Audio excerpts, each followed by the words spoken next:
I began the development of the Argo-Jason system, which was a 7-year development to go from my dream to reality.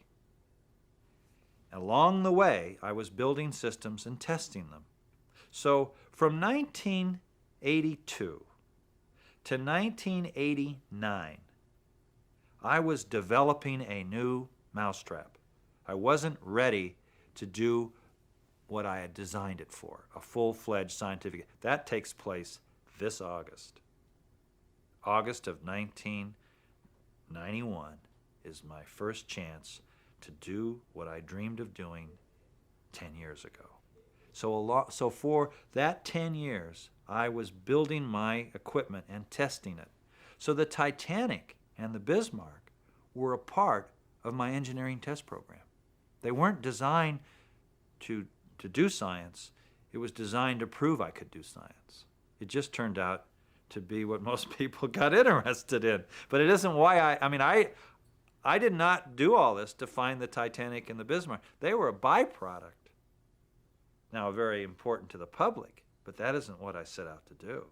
I set out to build this to do exploration.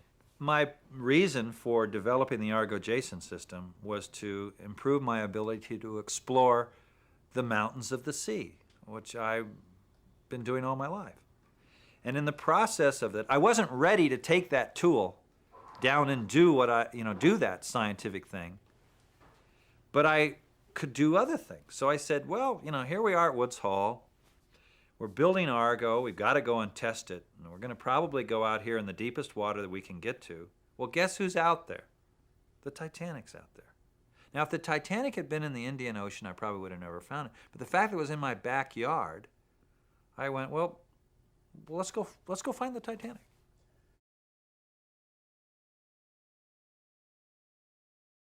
I didn't know that at the time. I mean, I knew it was a neat ship, and I didn't know that it could hit this magic chord inside most humans. I was not aware of that. I was completely surprised by the world's response to our discovery of the Titanic. I did not expect them to go bonkers. I thought they would say, hey, that's sort of neat. Next. But they haven't given up yet. I still can't get away from finding the Titanic. It's going to track me to the grave. When I first set out after the Titanic, it was sort of a mechanical, technical, well, you do this, you do that, you go out and do it. It was not, my soul was not in it. My mind was in it. But in the course of getting ready to do it, I had to find it. And therefore, I had to study it. And I met a man by the name of Bill Tantum, who died just before I found the Titanic. And Bill was the soul of the Titanic. He lived down in Connecticut, and he started the Titanic Historical Society. He'd been injured in Korea. He always wanted to be a career Army officer, but he got hurt, and sort of his dream went away, and he needed a new dream, and it became the Titanic. And this man lived and breathed. He was Captain Smith. When you sat and talked with him, you talked with the past. It was very amazing. I just get him going, ask Bill a question, get him started, and then just listen. He knew how many buttons the captain had. He knew everything about it. Well, I wanted to extract from him, where is it? What do they know? I mean, I was going after him in a very investigative reporter, but in the course of asking those questions, I had to listen to all this other stuff, and it infects you. It enters your soul, that tragedy. And it entered my soul, but I wasn't terribly conscious of that until I found it. And then I was run over by an emotional truck.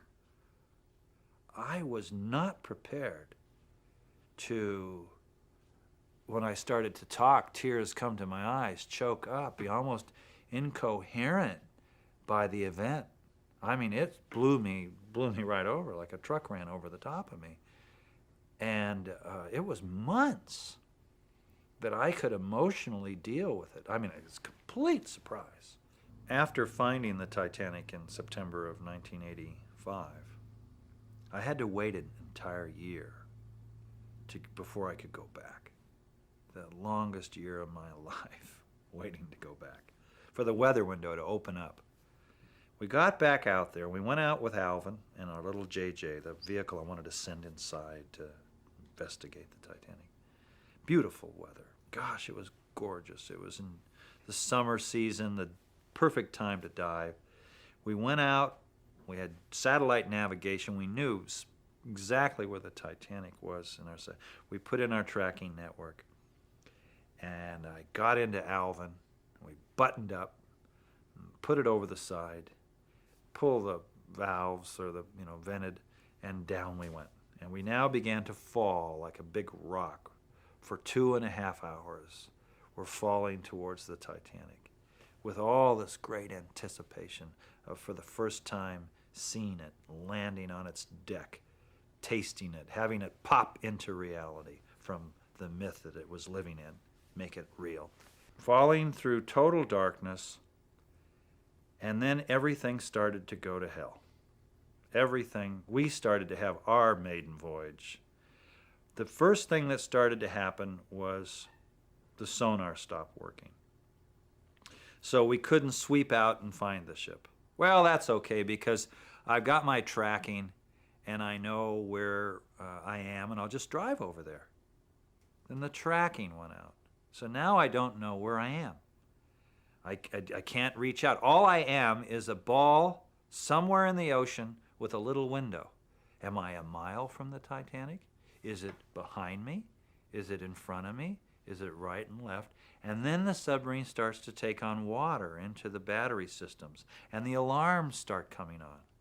And the pilot's looking. We haven't got sonar. We haven't got tracking. We're becoming deaf, dumb, and blind down there. And on top of that, the submarine's taking on water, and it's penetrating into the batteries, and it's starting to short-circuit the batteries.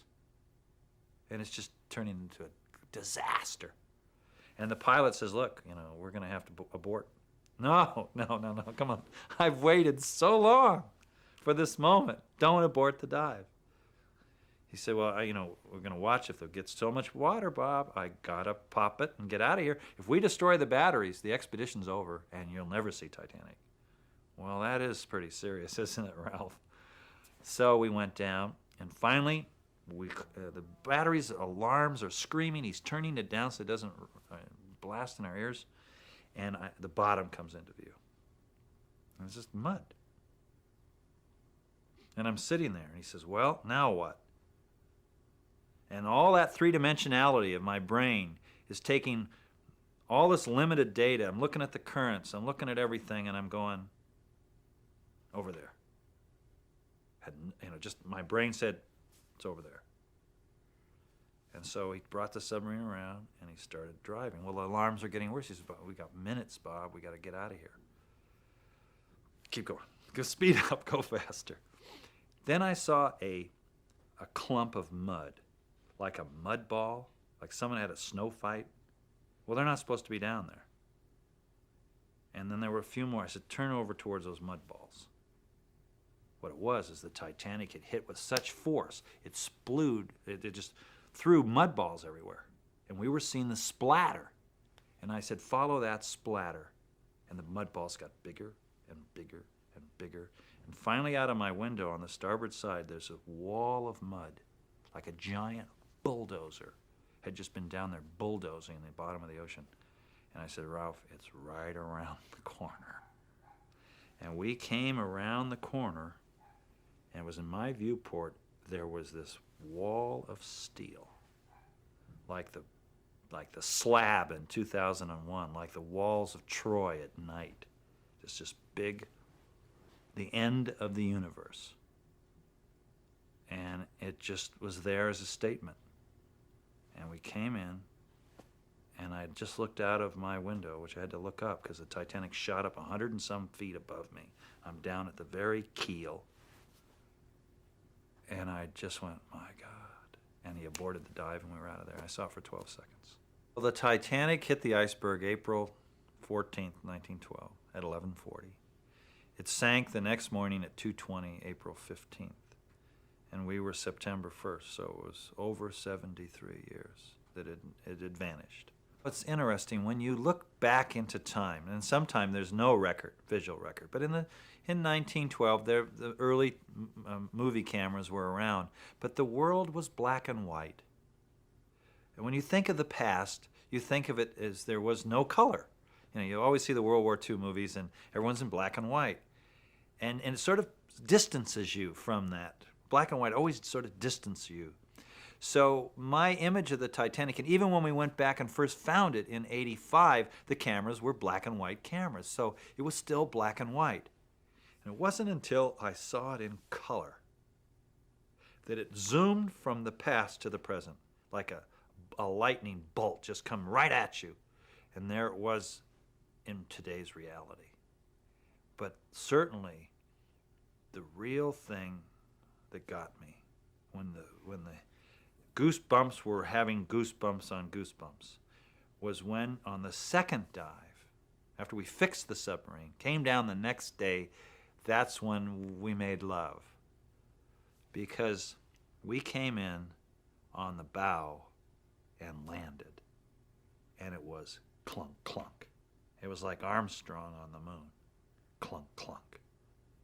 And you took on the 10-degree list of the submarine, of the Titanic. It was listing to the starboard, and you listed, and you were there, clunk, clunk. And you just sat there and could see, we are on the deck of the Titanic. Oh my God. And you just looked out the windows and just looked at it.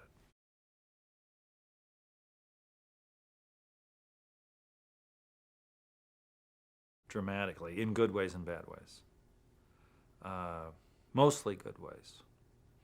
Fortunately, I think that my previous successes, although not of that scale on the Richter scale, were very good successes. I had a chance to warm up to success. I had done, I had that ego thing that you go through of being on television and newspapers and all of that sort of thing, when the media has their meal with you. Well, I had done that on a smaller scale, So when this big thing came, I think I had a proper frame of mind about it. You look at a lot of people who succeed, and the ones that do it overnight can ruin them. But the ones that work at it for a long while, sort of like some stars who get discovered after a 30-year career, they tend to handle it better than the people that are a star in their first movie. And I think that I'm thankful that I was prepared as much as you could be for something. I mean, it still was quite an experience, but I think I kept my feet on the ground through it all. And you can't take it too seriously when the spotlight, to some degree arbitrarily, says, now you're famous. You say, well, I don't feel any different. And the key is, don't act any different then. And I think some people, it's one thing to climb to the top of the mountain. It's another thing to stay there. And to stay there, you have to be pretty stable about it and know what you're up against and use it in a productive way. I think finding the Titanic has helped my career because people believe me when I say I have a new dream. And they'll say, some people say, why'd you find the Bismarck? I don't know, to some degree to prove it wasn't luck.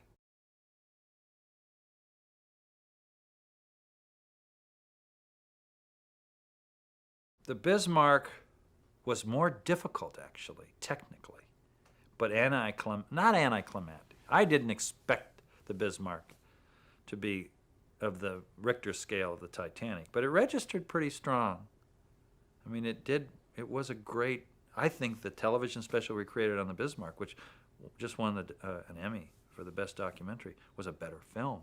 I think the book that we did on the Bismarck was a better book. It was more difficult, but I accept the fact that it isn't the Titanic. But I think the fact that you want to be known for what you want to be known for. I mean, I don't want on my gravestone Bob Ballard, discover the Titanic. I want Bob Ballard, explore. And so I've got many years to prove that point still left ahead of me. And the Titanic's going to help me, but I don't want to stop right now because I don't want it to say Titanic. The Bismarck helped with the momentum. It showed it wasn't luck. I've now embarked upon several major programs of that ilk that are now being funded by National Geographic. I can't wait to get started. I'm looking into the future, not the past. I can't wait to get going on the next projects.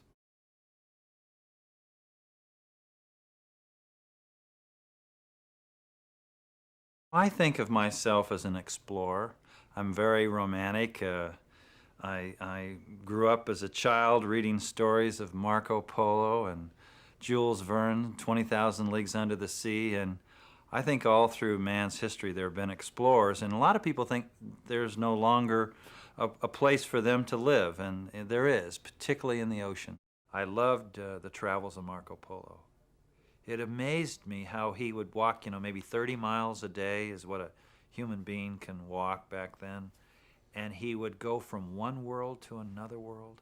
And the one world he could go to was like Eden, an incredibly wonderful place. And down the road was hell. And how there was such diversity on our planet. Now you find McDonald's everywhere, but I mean, there was a diversity of the human species that mimicked other life. I mean, the true beauty of this planet is its diversity, not its sameness. And so Marco Polo just opened up my eyes to the diversity of the human experience. Jules Verne opened me up to the fantasies of the time machine. I loved 20,000 Leagues Under the Sea. Captain Nemo.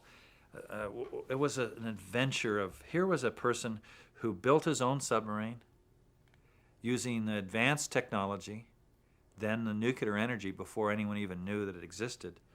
So he was a technologist, but he was an adventurer. He explored beneath the sea. He had a giant window. And he saw the sea through that window, and that's exactly what I'm doing.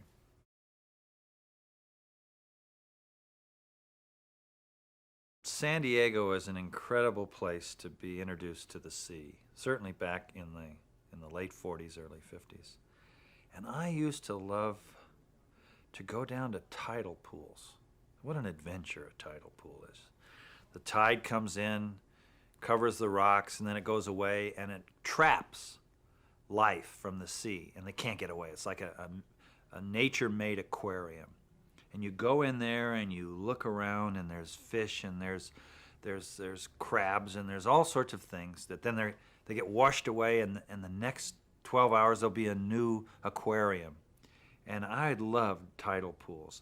I also loved the tide when it would come in, and you'd find adventure washed up on your shore, like Robinson Crusoe walking along and seeing a float that had come from Japan, that had crossed the Pacific Ocean, a third of our planet, and just washed up at your feet. It was so exciting. Couldn't wait to go and walk the tide line and see what treasures were waiting for me. I think all kids live on the edge until they're beat back from it. I think all kids are born explorers. All kids are born scientists. All kids ask why. I mean, what is it, the first dialogue you ever had with your children was, but why? And then you'd explain, and then they'd say, but why? And then why can take you all the way back to the origin of the universe. So I think people are born curious, and they have it pounded out of them. And I was in an environment that encouraged it, not discouraged it.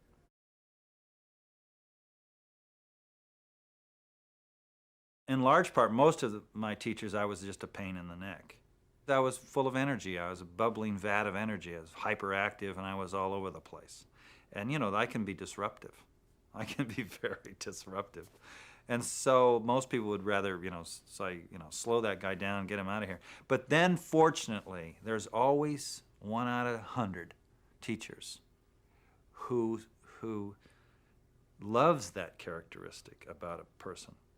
And those are the people that always encouraged me. All through my life, I can point to someone at a critical point when I was ready to quit who said, keep it up, that I respected. You're always going to be criticized if you're a doer. You have to make sure you know who to listen to. You need to pick out certain people who you have great respect for and listen to them.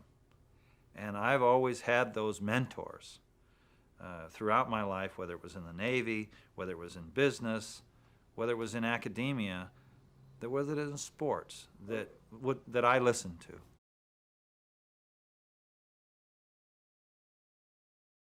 I learned how to think.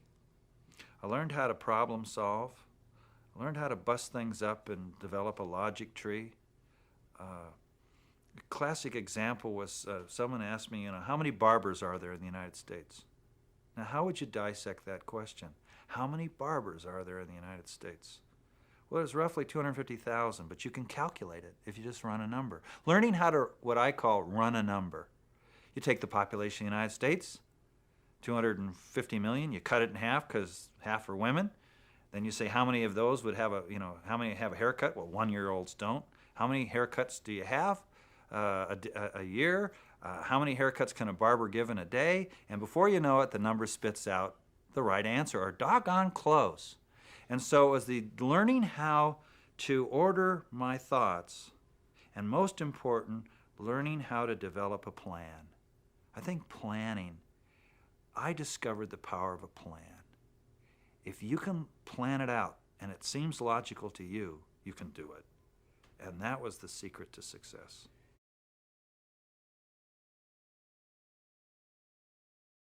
I have several different degrees. My undergraduate degree, actually when I went to University of California, Santa Barbara, right on the ocean, beautiful place. I took 2 degrees there, majored in chemistry and geology, and I minored in math and physics. So I got a very good basis in the physical sciences, and then my graduate degrees are in geology and geophysics. When I finished my undergraduate degree in 1965, I went off to graduate school at the University of Hawaii Institute of Geophysics, and I trained porpoises and whales to make a living. I loved that. Another aspect of my life was fascinating. But then I transferred to the University of Southern California. And while at the University of Southern California, I was called into the military during Vietnam. I'd gotten an Army commission in Army intelligence when I was at Santa Barbara. And then they transferred me into the United States Navy. When I was at Santa Barbara, they only offered the Army. There was no other choice. Either you went into the Army ROTC program or you didn't go in at all. So I went into the Army ROTC program, but then I requested to be transferred to a branch of service that would utilize my skills in oceanography, and they accepted it and put me in the Navy.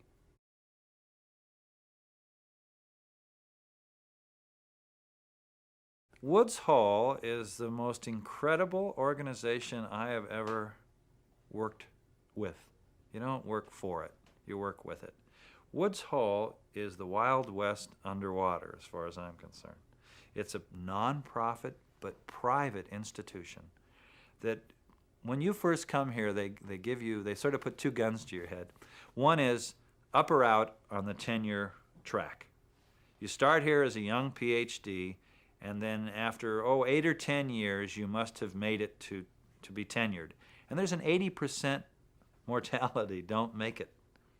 Now, once you get tenure, which I got tenure in 1980, 9 years ago, they then take 1 gun away. But that other one there is always there, and that means you have to fund yourself. They don't fund me. I pay them to be here. I rent their flag, if you will.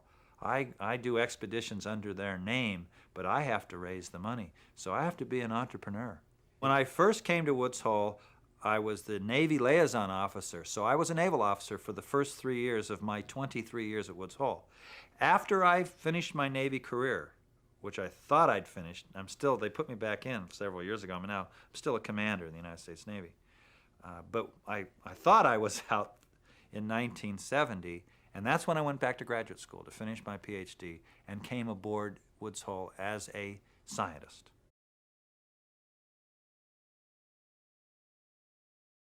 My first brush with exploration technology, believe it or not, when I was in high school, my father helped me get a job at North American Aviation at a new budding group called the Ocean Systems Group. And they were bidding on a contract to build a submarine for the academic community. This was 1962, and that submarine was Alvin. And I was, at that point in time, I was 1962, I was 19 years old. And I was able to actually work as a small person in the little cog in the big wheel, but they were bidding on Alvin. They didn't get the contract, but that was my first introduction. That was the first time that I ever dove in a submarine, was as a naval officer here at Woods Hole. And I dove for several years in Alvin as a naval officer, and then when I left the Navy and got my doctorate, I was still in the Alvin program and continued to dive to this day. The early years of the Alvin program, which was when I was a part of it, there was a lot of danger, just to get the thing to go up and down safely. The first years of deep submergence was to debug it and make it work as a system so it became routine. But in the early years, a deep dive there was a lot of apprehension about if everything was going to work and if you're going to come back. But as you did it over and over and over again, it became routine. But like the space shuttle, you can never lose sight of the fact that you are doing something dangerous. It may be apparently routine, but if you mess up, it'll bite you. And it has over the years. I had a fire once, not in Alvin, in a French bathyscaphe at 9,000 feet, almost died. I crashed into the side of a volcano at 20,000 feet, almost died. I got stuck in a crack for hours, almost died. A lot of occasion. Now, I don't mean that it's really risky, awful risky. It's safer than probably flying from here to LaGuardia. I mean, those planes fall out of the sky and they crash and burn. And I suspect more people have actually died per hours in airplanes than in deep submergence. Only one person has ever died in a deep submersible, only one. I used Alvin until I was convinced there was a better mousetrap, and that was 1980. When I was convinced, while I was teaching at Stanford, geophysics at Stanford, took a sabbatical. I basically got out of the submarine and decompressed, and from a career point of view, I was up for tenure. It was a crossroads in my life. And so I wanted to get out and stand back and look at it and think about it. Otherwise, I'd just keep going on without any thought. So we were starting to reach diminishing returns to some degree with our technology, that technology. Early diminishing returns, but it was setting in.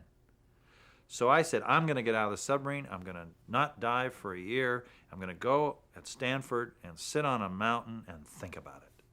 And I did. And that's when I dreamed up the Argo-Jason system. Then I had to come back and convince someone to fund it, which is a story unto itself. It did not occur the way it's supposed to occur because things don't occur the way they're supposed to occur. But I finally convinced a person, the Secretary of the Navy, John Lehman, that he ought to bet on me, and he did. And the Navy funded the Argo-Jason system. But it was a personal, he looking in my eye, that type of person I described who knew enough and was, I sent the right message to him, and he said, do it.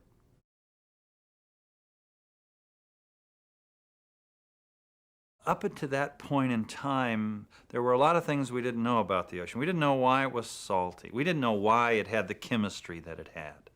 If you took a bucket of the ocean and you analyzed it, and you've looked at all the chemistry inside of it, you'd say, well, how did it get this way?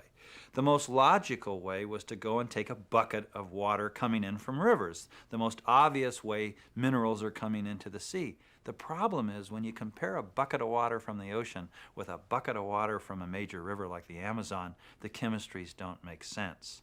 And it wasn't until we found these hydrothermal springs, these underwater hot thermal springs, did we discover that the ocean itself is going inside the Earth and out every 6 million years. The whole volume of the world's oceans actually goes inside the Earth, and we never knew that. But once we learned that, we could finally make sense about the chemistry of the sea and make all of our mass balance equations balance for the first time. So that was exciting. Plus the animals that we found living in these hot springs turned the world upside down. We discovered the first major ecosystem ever found that lives not off the energy of the sun, but the energy of the Earth itself, which completely impacts upon our thoughts about how life began on our planet, changes all those thoughts, and it changes the thoughts about the potential for life on other planets. You don't have to have a sun nearby. You can live off the energy of the planet itself. That's pretty neat. It's called chemosynthesis. Little bacterias, thermophilic bacterias, figured out how to replicate photosynthesis in the dark and fix carbon and start a food chain. They have worms that are, 6, 8 feet tall, and if you cut them, they bleed blood like a human. Really sort of gross-looking things. Clams that are a foot across, but when you open them, they look like liver, not clams. Bizarre fish. It's like that movie where they descended into a volcano and found another world. And we, in essence, descended into a volcano and found another world, but this was real. We were the first group to ever enter the largest mountain range on our planet, the mid-ocean ridge. This mountain range covers 23% of the Earth's total surface area. Almost a quarter of our planet is one mountain range, which we didn't even know it existed in its totality till 1960. We had landed on the moon before we entered this mountain range on Earth, a quarter of our planet. And we did that in 1973. And I was fortunate to be one of the first human beings to go into this mountain range. You have to go down about 8,000 to 9,000 feet to enter a deep valley. It's called the Rift Valley. And it's down inside of the mountain range itself. In the case of the Atlantic Ocean, it's called the Mid-Atlantic Ridge Rift Valley. And you enter the mountain range and you go down into this deep valley, and then you come into the floor. And on the floor of this valley are hundreds and hundreds and hundreds of active volcanoes. And there are more earthquakes taking place in the adjoining fault systems of this mountain range than all the earthquakes on land by probably 10 or 100. So there's many more earthquakes going on down here than on land. There's many more volcanoes belching out molten lava underneath the ocean than above. But no one had ever gone down there. No one knew that. And so it was pretty exciting. They're like Hawaii. You know, you can go there and there's recent volcanoes. We have yet to observe one erupt. We know when they're erupting because we can hear them on our seismic networks. In fact, I was just talking to a scientist today to develop a rapid deployment capability to go out and observe one actually erupting. But we know they erupt because we see their products, and there's thousands of them. Fortunately, we haven't been there when it erupted. There was an expedition recently where it erupted and the ship vanished. Oh, everyone died. So you got to be careful. The whole objective of my science, of earth science, is to understand the Earth. I view the Earth as a living organism. Now, it's very difficult for the normal people to view the Earth as alive. And an analogy I sometimes give is if you were to interview, let's say you were interviewing a butterfly. Now, a butterfly lives, or a mayfly, lives for 4 or 5 days. And that butterfly was standing on the branch of a giant sequoia tree in California, which lives for thousands of years. And you were to ask that butterfly, do you perceive this object, this branch that you're standing on, as being alive? And the butterfly would say, well, of course not. I've been here my entire life, 4 days, and the branch hasn't done a doggone thing. Yet when you look at the tree in our context, or in its context, it's very much alive. It started with a seed and it grew. Well, the Earth is very much like that tree, and mankind is very much like that butterfly. If we're lucky, we'll live 100 years. We're standing on a planet that was born 4.5 billion years ago, looked very different when it was born. It evolved and has changed. Africa used to be just outside the window here. Morocco was connected to Cape Cod. Beneath this building are rocks from Africa. Well, it's hard to imagine that. But if you were to sit on the moon and look at the Earth and blink your eyes once every million years, it would come blossoming to life. And so what we as scientists try to do is to look at its 4.5 billion year history and see it start as a child and grow up and become a young adolescent, and eventually someday the Earth will probably die, like Mars did and Venus did. But right now it's a thriving adult. And so given that view of the Earth as a living, thriving organism, our science and what we try to do underwater is to see how the Earth does its thing. And what it does in this mountain range is create its outer skin. The lithosphere, the outer crust of the planet, is created, and it does it very systematically.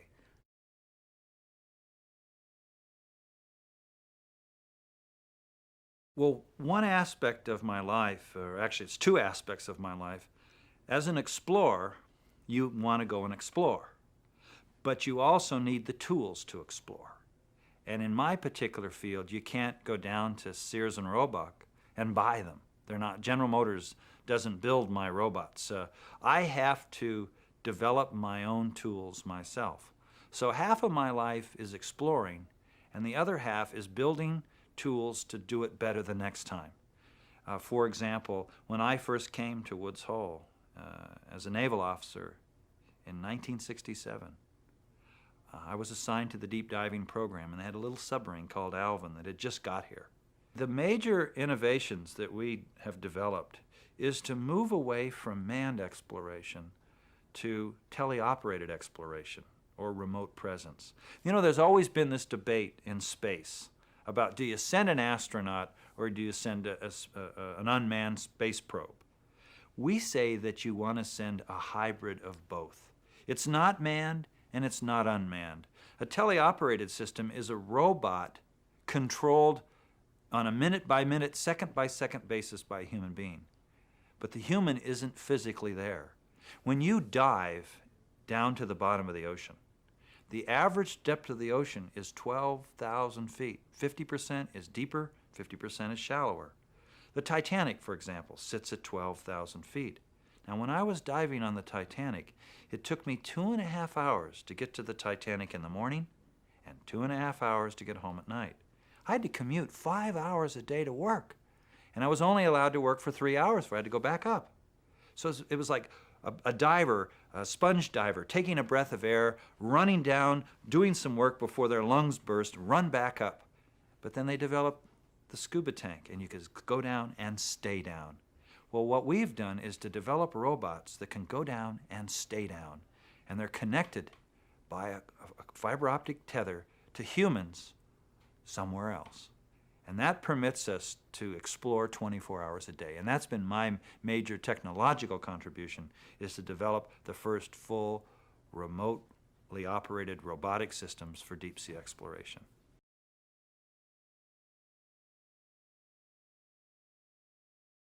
I'll never forget that day. Deep submersibles were evolving as a technology, but they hadn't been accepted yet. The geophysical community, the big gurus, viewed it as a toy, a plaything that really couldn't possibly do anything important because it hadn't done anything important up to that point. Any new technology hasn't done anything until it does something. And I remember that the National Academy of Science, which is a pretty highfalutin outfit, had a meeting in Princeton in the early I think it was 1971 or 2, to take a review of where we were in understanding our planet. The plate tectonic theory had just blasted all over the countryside. It was exciting, but they needed a new phase, a higher detail. And I remember I was a graduate student, and K.O. Emery, my mentor, had me present to this august body. Very scary. My knees were knocking. These were all the big gods of the earth. And I had to go, and I don't know if you've ever been to Princeton, but they have the old classrooms that are like operating pit. You stand down there and you look up, and it's sort of intimidating. And I got done, and a very preeminent scientist, very preeminent, I won't say who he is because he's still very preeminent, stood up and said, "That's cute, but tell me one significant thing a manned submersible has ever done." Well, I hadn't. And I didn't have an answer, and I was standing there frozen, and another colleague stood up and he said, "It isn't the problem, the technology's not at fault. We haven't dreamed of a way of using it." And out of that came Project Famous and the first manned expedition. Manned submersibles are a part of a total thing, and that's what we had to work on. You can't run around the planet with a manned submersible with a flashlight. It'll take us thousands of years. You have to go to just the right spot where the question is very important, and if you can answer the question there, it explains thousands and thousands of square miles of real estate. And that's what we had to learn how to do, how to focus that technology on the right spot. Salesmanship is a critical part of accomplishments anywhere in any field.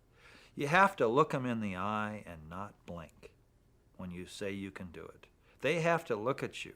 A really good leader, a really good manager, a good decision maker doesn't know the details, doesn't really know, can't necessarily follow a specialist through their labyrinth of explanations. But what they really do is they listen, they get a feeling about whether that person is educated and knows what they know how to do that. But ultimately, they have to look the person in the eye and say, "I think this person can do it." So you must be able to transmit to them through body language, through whatever, that you're confident, you've thought it out, you know what you're going to do, and you'll take the risks professionally. And your neck, when I do something, my neck's on the line more than anyone else. And the more you build your reputation, the more they know how much you're putting at risk. He wouldn't do this if he didn't think he could do it. Now, clearly, the first time is difficult because they don't have any track record. They say, "Well, who is this person?" When I gave this presentation, but we went and we did it. And then we went and did another one. And then we went and did another one. And finally, the reputation you build up is when he says he's going to do it, he's going to do it. Geologists had learned how to map on land. They learned how to do their thing, mapping that part of the planet that sticks above water, and they'd been doing it for hundreds of years, and they had perfected it, and it's called field mapping. It's the science of mapping on land. But no one had ever taken that art form, which it really is, and applying it underwater in a totally different planet. When you go underneath the sea, you are going to another planet that is more hostile than Mars and the moon. You can't get out. You can't walk around. The pressures will kill you. The temperatures are freezing, and it's totally dark. It's a lot easier to walk around on the moon and work than it is down there. So you had to take that way of doing things and marinize it and make it work underwater so that people were comfortable with the quality of the data you were collecting. And that's what I did. I was the first scientist to field map underwater. Fortunately, I can visualize three-dimensionally. I think any good field mapper can look at a map and see the Grand Canyon in 3 dimensions. You can conceptualize because you can't see more than 30 feet, 40 feet under the ocean. So you must have a complete sense of reference. And I don't know whether that's a gift, a compass that's someone built into your brain, like a bird's ability to migrate. I can know where north, south, east, and west is at all times. I can remember where I was, and I can integrate it all in my mind. So when I go down there, I'm not lost. I'm very comfortable in total darkness with just a flashlight. And it's like working in the Rocky Mountains at night in a snowstorm from a helicopter with a spotlight. And can you do it? You can develop that skill set. Certain sets of people have that three-dimensional skill set.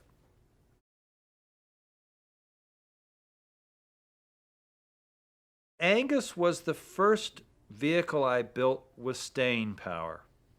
Fundamentally, I'm an observational scientist. I think about what I look at, and I explain it.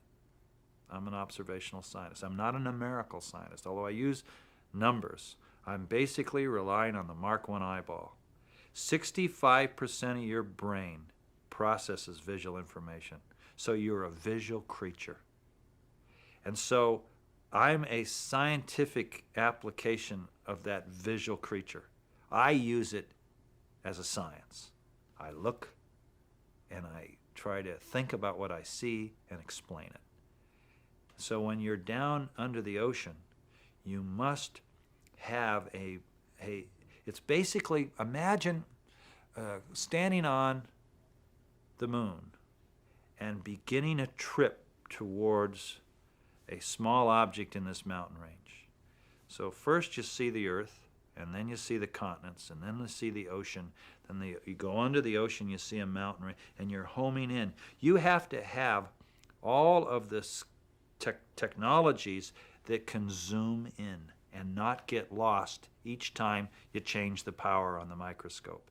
You make that transition so that finally, when you get down there in total darkness and you're looking out your window, you know exactly where on the planet you are and why that is a key thing to look at. And that's what I do. Because I'm a visual creature, Angus was a capability that could initially give me massive images. Now, initially it was sort of a wind-up toy. You wound up this camera, so to speak. I had a lot of them. You know, I could take 16,000 photographs at one lowering, and I would drop it down, and then for 12 to 14 hours I would tow it through the valley, bring it up, process all the film, and then look at all the pictures. And all those images were my windows into the deep sea. But it was frustrating because the vehicle didn't have any intelligence. It just took pictures. If I came across something that was really important, I didn't know about it until 14 hours later. So the vehicle just kept going and took awful pictures that weren't much value. That's why I developed Argo, which was give it to me now. I want it real time. I want to make decisions now. Science is very much like the game of Clue. Remember that? The butler did it in the library with the candlestick. And the game of Clue was to get the answer with the minimum amount of clues. And that was the winner. Clues are expensive in science. To get clues costs money. And scientists are finite resources. Can you figure it out with the minimum number of clues, i.e. the minimum amount of time and money? Can you get the answer? So we want to optimize our clue gathering. So when we put our robot down, we want to be thinking, no, stop, turn left, no, turn right. And we want to be in charge because we don't want to just take a massive look. We want to do a surgical look and get the treasure. It's sort of like Dungeons and Dragons. Get in there and find the treasure box and open it before anyone else can. And that's the game.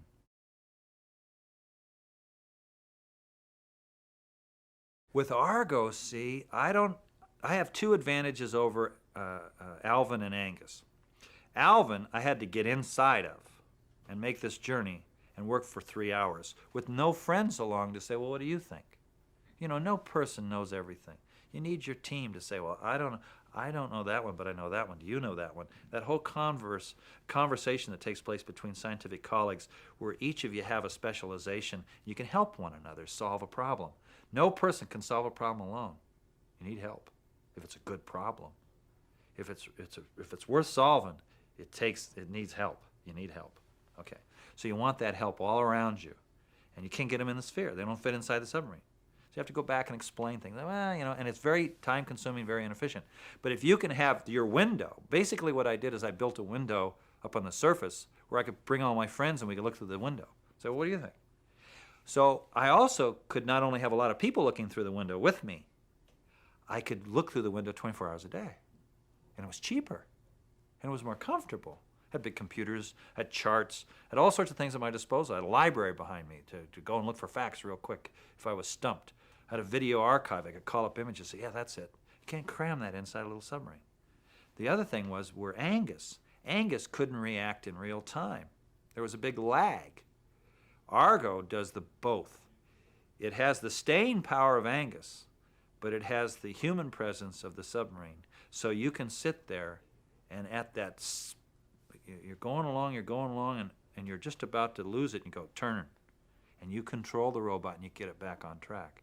So it's very efficient. The problem is it's a monster of data. It works 24 hours a day, and you have to fall asleep. You have to go sleep. So you have to devise a team that can work together so there's a corporate memory, so you don't repeat one another. And that's the excitement we're in now. How do you handle a machine that's like the one in 2001, Harold? How do you handle something that's almost getting smarter than you are? We're there. We're there. Our machines are working harder than we are, and there's a human element of frailty that they don't have. They don't sleep. I do. They're impatient machines. They say, get up, wake up. I got all sorts of things I want to talk to you about.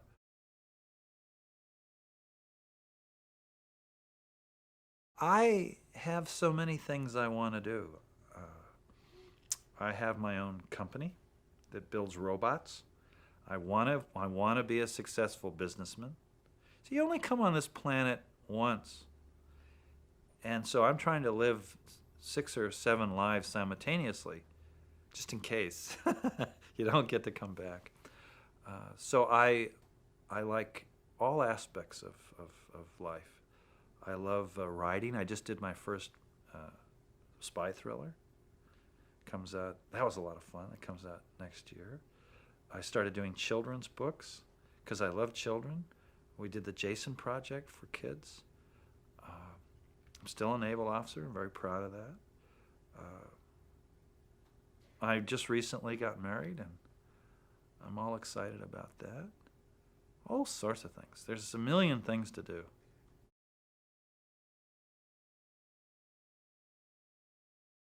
I lost my boy. I think that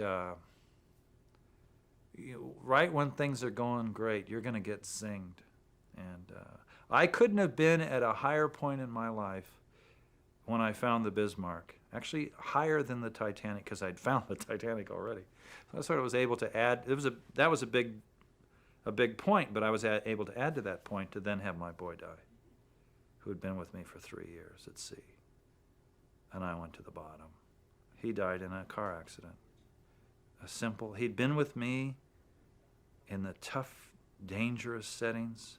He worked the deck in storms where a father wants to not let his son be out there, but he can't say that because he's got to be out there with everyone else, and to just be terrified that he was going to get injured in the heavy seas, heavy equipment, and then to have that all behind you and take a sigh of relief that he's no longer at risk, and then they have him die the next week. And when you weren't looking, when you weren't ready, is devastating. And then to try to make that a positive experience for you. Certainly not for him, but to make the most out of your son's death is a big challenge. It's hopefully getting a little easier, but you know, it's funny how people will say, I don't think you can do that. Nah. Then you do it and they say, that was great. Then you say, well, I got this another. No, I don't think you can do that. You say, wait a minute. Are we back where we were? And so you do it again. And in some ways, there's a burden. I mean, when I said I was going to find the Titanic, no one believed it. When I said I was going to find the Bismarck, everyone believed it. And then I didn't the first year. I failed my first attempt at finding the Bismarck. So there's this relationship with succeeding to where people expect you to succeed, and yet they still don't believe. They expect you to succeed, but they don't want to stick their own necks out on it. And so risk-taking can be very lonely at times. And you know that classic saying, which is very true, failure is an orphan, but success has many fathers. And I'll tell you, when I'm greatest at risk, I look around and there are not a whole lot of people there. But as soon as I succeed, boy howdy, they're there. They said, we were always there. And I said, yeah, about 500 miles behind me. So you have to live to learn. You have to learn to accept that. You have to know that when it gets dicey and there's a lot on the line, you're going to find out who your friends are, not at the party afterwards. A failure causes you to rethink everything. A massive failure causes you to rethink everything. But if you thought it out right in the first place, when you review the logic that sets you off down that path, you say, well, that's pretty good logic. So I just, I better keep going. I always said to my son, before he died, I said, if you stay in the game, it's never over. It may be just a bad inning. But if you don't quit, you can't lose. You only lose when you quit. So hang in there and you'll succeed. And I'm convinced that if you can think it out and dream it, you can do it. And now it's just a question of how hard you want to do it. And what life does is test your determination. And that's the important thing. Don't give up. And guess what? You'll make it.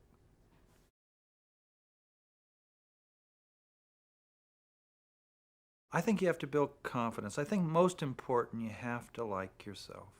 Not be egotistic about it, but come to grips with yourself. Most of the time you're growing up, people tell you what's wrong with you. The coach tells you, your parents tell you, the teachers tell you, they grade you. All through your early part of your life, you're being, don't touch this, don't do that, this and that. And you can develop gosh, what sort of clumsy, awful person am I? Because everyone's telling me, what's wrong with me. And I think that that's good in the early stages because it helps you then develop those skills. But at some point in your career, generally I think when you're in your teens, it's set by then. You look in a mirror and you have to say, despite all the bumps and warts, I like that person I'm looking at. And let's just do our best. And that's that point where you then start to take what's good about you and polish it into a polished apple. I think everyone is unique. We know that. And what they have to do is first find out what it is. And the only way you find out what you are is by trying everything. And then you start to find out what you are. And then at some point you take what you are, which is unique. Don't ever try to mimic anybody, because you'll only be second best. You can never outshine the thing you're trying to mimic. So don't ever do that. Don't idol worship. Finally, be yourself, and then you're going to be really unique and exciting. And people are going to beat a path to your door if you polish your inner self. I think Joseph Campbell summarized life. Life is the act of becoming. You never arrive. I mean, people plan a lifetime to climb Mount Everest, and they only stay up there 5 minutes. It isn't the view they're after. It's the fact they made it. It was the act of becoming. And that's where you learn about life, you learn about yourself, and the only way you're going to discover that is to try. And I always say to a kid, look, if you scale a mountain 1,000 feet high and fall off of it, you're going to break your neck. So scale one 100,000 feet high. It's still, you're going to, if you fall off it, you're going to break your neck. I believe that it's just as difficult to do something easy as to do something difficult. You get up in the morning, you put on your pants, and you work till you go to bed at night. And so shoot for a big one. There's no added risk in shooting for a tall mountain. But what's so beautiful about a tall mountain is when you get to the top of it, you can see over all the other smaller mountains, and you can see these other peaks. And the most exciting thing about success is being able to meet the people on those other peaks and learn how they got there. And you find how common it was to get to the top of their peak, whether it's in the arts or the sciences or in sports. It's still the climbing process. So what's very important is there isn't any specific mountain that's unique. Don't spend all your time trying to figure out which big mountain. Pick the closest one, and climate.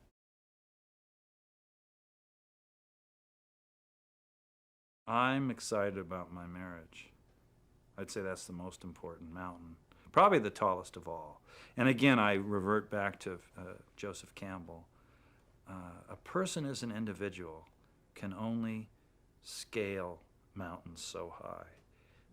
The man species sees the world through a particular set of eyes. The woman sees it through a different set of eyes. It's like binocular vision. You can't see the world in stereo without both views.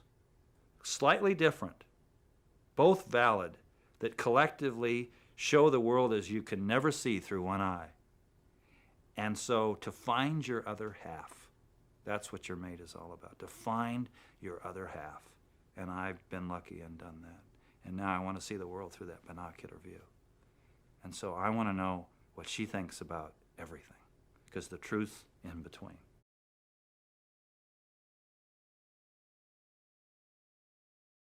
Well, it came out of the Titanic experience, like so many things that changed my life. Up into finding Titanic, I didn't get a lot of letters from kids when I found volcanoes and hydrothermal systems. I did well in the scientific community, but I was not flooded by letters from kids. The day I found the Titanic is the day I started having thousands and thousands of pen pals of kids all around the world. Our book on the Titanic came out in 11 countries. And what we discovered was a fascination in high-tech adventure. At a time when children were dropping out of real science, not taking physics, not taking math, America's scientific literacy was plummeting. We're now 17th in scientific literacy in just the Western world. And so we saw an opportunity to why were kids writing me letters if they didn't like science? I'm a scientist. What I do is science. I need to communicate that to them. And what's exciting about what I do is the moment of discovery.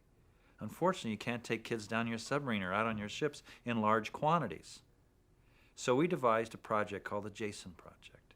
What we did is, remember that I'm in an imaginary submarine at sea. I'm not down there. My robots are.